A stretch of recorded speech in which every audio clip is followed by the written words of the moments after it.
Hello my PC students. Now this question here I've already opened up. So open up the one called XX PERT rating, or PERF, P-E-R-F rating. Save it in your folder with your name and date, and I've put the zoom up to 150, I think I put it at, but I want to be able to see it on the screen.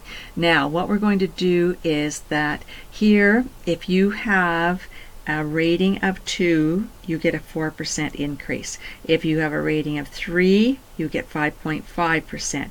If you have a rating of 4, you get 6. Anything else is 0.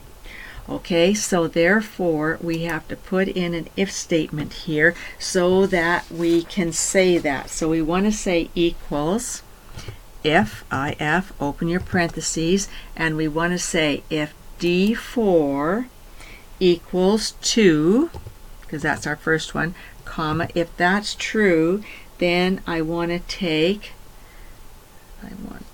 take my salary, C4, times my increase of 4%. And my increase of 4% is going to be absolute. Alright, comma. And now I want to nest another if statement. If D4 is equal to 3, comma, then I want to take my salary times, and my increase would be 5.5 absolute. Alright, comma, and I want to say if, one more if statement, and then I want to say if D4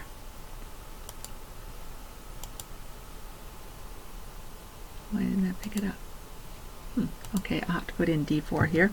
If D4 equals 4, then I want to say take my salary times 6% absolute. Alright, and otherwise put in 0. Okay, so you've gone through and you've picked up the 2, then picked up 4, and then, or pardon, you picked up 3, then picked up 4, and now anything else you get 0. Alright, we got 3 nested if statements, so we need 1, 2, 3, and we should have a purple one and a red one and a black one, and press enter. And I got a salary increase of 2,000. Okay, grab your fill handle and drag down. And a 1 doesn't count. Remember, it was only 2, 3, and 4, and the 1's got 0. Okay, so your new salary then would be equals your current salary plus your increase. Alright, grab your fill handle and drag down. Now, we don't want the $ repeating, so let's pick this one up, go to Home, and double click on your paintbrush, and paint this to match, and paint this one.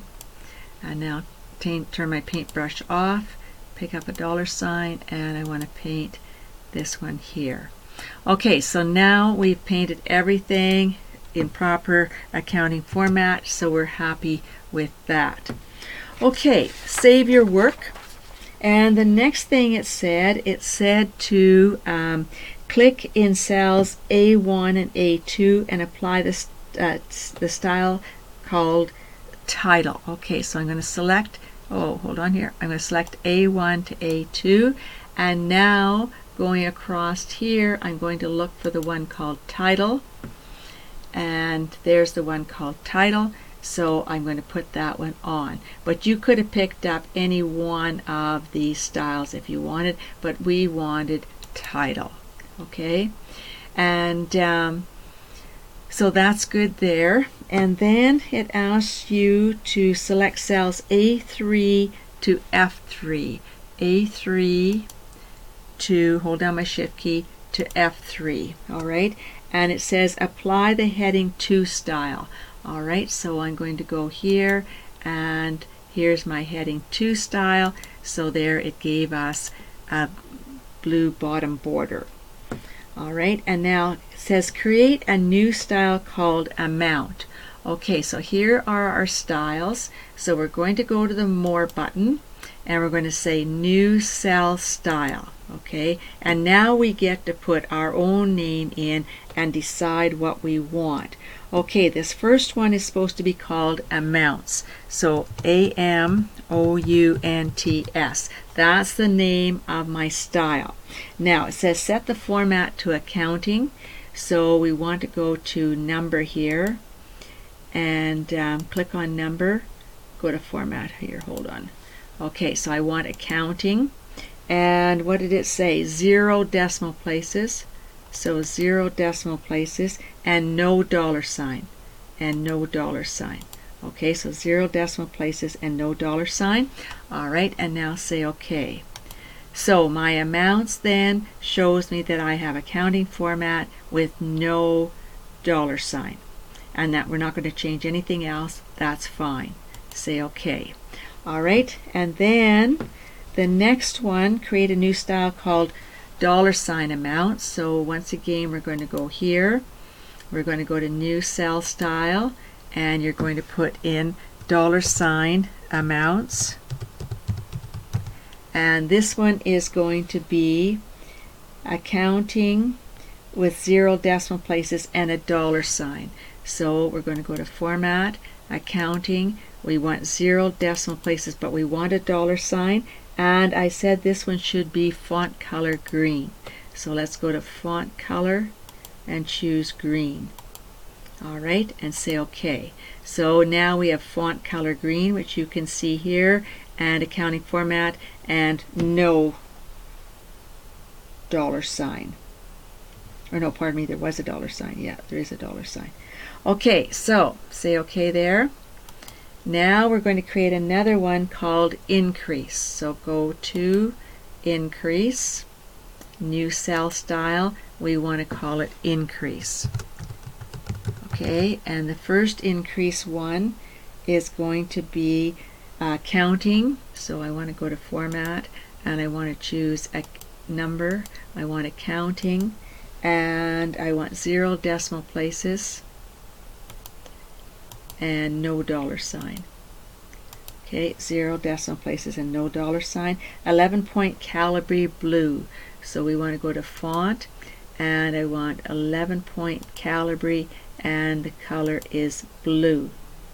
Okay, I'm going to use a darker blue so it's easier for us to see. Alright, and click OK. And then we have no dollar sign, which you can see there's no dollar sign, and we have got Calibri blue. So say OK. And then we have another one called it dollar sign increase. So go to new cell style and you want dollar sign increase. Okay, and dollar sign increase and 0 and no dollar sign. So we want to go to format, accounting, and we want 0 decimal places and no dollar sign. And a dollar sign. Oh, my fault. And a dollar sign. 0 decimal place and a dollar sign. 11-point Calibri purple. Okay, so we want to go here. We want 11-point Calibri and we want the color to be purple. And say OK. And OK. Alright, so we've made that style and we got one more called ratings. So let's go here. Cell style, new cell style, and we're going to type in ratings. Okay, and now on the ratings one, I want to use 11-point Calibri. So I want to go to format and 11-point Calibri, and I want color of your choice. Okay, oh, I don't know what I'm going to choose here. Let's go color. Maybe I'll go with this burgundy so that you can see it. 11-point burgundy. And we want alignment to be horizontal center. So center it. No, hold on here. Horizontal center and vertical center. I'm going to use center on both of them. No, I think I should leave that on bottom because the rest will all be bottom, likely. So leave that alone. Just do the horizontal center because that's what it says, horizontal centering. And say OK. All right, and okay one more time. Okay, so now save your work. Go Control S to save, and now we're going to apply the styles that you just created. And once you have these styles, you can use them in many other documents. You just merge the styles and you can use them again. So now it says apply your styles as follows. So C5 to C16. Okay, so C5, hold down my shift key to C16. And now I also want F5, so hold down your control key and highlight from F5 down to F16. F5 and apply the amount style without the dollar sign. Okay, apply the amount style without the dollar sign. So there's our amount style, okay, applied. All right, so now we go on to the next one. And your question says to you, you want to E5 to E10. Okay, so let's take a look, E5 to E10. So where's E5? Hold down your shift key to E10. All right, E5 to E10 is imply the increase style without the dollar sign. So the increase style without the dollar sign. Increase, no dollar sign. So those are all going to be blue. Okay, and then D4 to D16. D4 to D16. Okay, and it also said D18 to D20. So now I'm going to D18 to D20. Okay, and these ones should be apply the rating style. All right, so therefore I see my ratings right here. They're going to be burgundy. All right, in cell C4, apply amounts with the dollar sign. So apply amounts and it's going to be green. And then in cell E4, apply the increase with the dollar sign, and that's going to be purple. Okay, so you saw here how you could, in fact, I think I would take this new salary. I might have went here and said, put my amounts on there to match my green one, my current salary, my new salary, just so it stands out. But anyway, that's up to you. All right, save your work, but you saw how fast it was. And then, as I say, you can merge these styles into another document and use them again.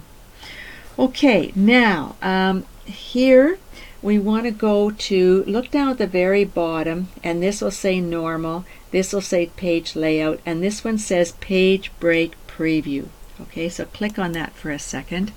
And do you see here you have a solid blue line and you have a solid blue line on the bottom. All right, it's going to ask us to drag the solid line so that it's between column C and D. So we're going to change our print area and we're going to drag it over and we're going to say break the page here. Okay, this is going to be our print area. All right, so now to set the print titles, we've got to go to page layout. Okay, we got to go to page layout and we want to go to the print titles button. Okay, so print layout, I want to go to print titles. Okay, and now I want the rows to repeat at the top. Okay, so I want rows to repeat at the top, and I want to click in, I'm going to select cells A1 and A2 so that those are repeated at the top. And note that it says $1, $2 because it freezes that section. Then click on your little red collapse arrow. Now the columns that I want to repeat at the left, okay, so I want to click on my little red collapse arrow here, right there, and I want to click in column A. Okay, so now it should say $A, and you see the dotted line where it's going to go, and click on your little red collapse arrow. Okay, so now if we go to print preview, you will see that all you're going to see is this document. This is your print area, and it's not going to show you anything else. So sometimes what will happen, people will put on a print area and you don't realize they have, and so therefore you wonder where's the rest of your work. Well, it's because you settled it down to be a print area. Now if I went back, let me go to page setup here, and if I went back, I don't know if I can change it here or not. Oh, I'm just about out of time.